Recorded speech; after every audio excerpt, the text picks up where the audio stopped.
આજે નસવાડી તાલુકાની કુંડા ગામની નળિયાબાર ફળિયાની સગર્ભાને દુખાવો ઉપડે છે ત્યારે બધા ગામના લોકો ભેગા મળીને લાકડાની જોડી બાંધીને ઉચકીને 1 કિલોમીટર સુધી લઈ જઈએ છીએ. પછી ખાનગી ગાડીને નિશાણાથી ફોન કરીને બોલાવવામાં આવી હતી અને એમાં બેસાડીને ઠેઠ નિશાણા પાકો રસ્તો છે ત્યાં સુધી બેસાડીને લઈ ગયા હતા.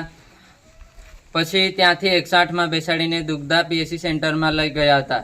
ત્યારે આવી અમારી સાથે વારંવાર કેટલીક ઘટનાઓ બનતી રહે છે. આ ઘટના અંગાતે અમારી સાથે 4-5 ઘટના આવી લાકડાવાળી જોડી બાંધીને ઉચકીને લઈ જવાની ઘટના અમારી સાથે વારંવાર બનતી રહે છે.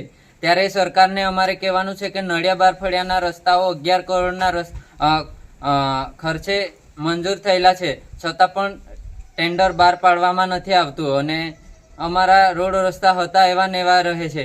તો તમે કોની રાહ જોઈ રહ્યા છો? ખરેખર ટેન્ડર બહાર પાડો અને અમારા રોડ રસ્તાઓ મંજૂર કરો.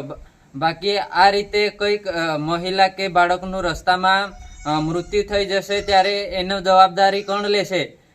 ત્યારે રસ્તામાં કંઈક પણ થઈ જશે ત્યારે છૂટાયેલા પ્રતિનિધિ છે એમને અમે છોડીશું નહીં. ત્યારે તમે પણ કાળજી રાખજો.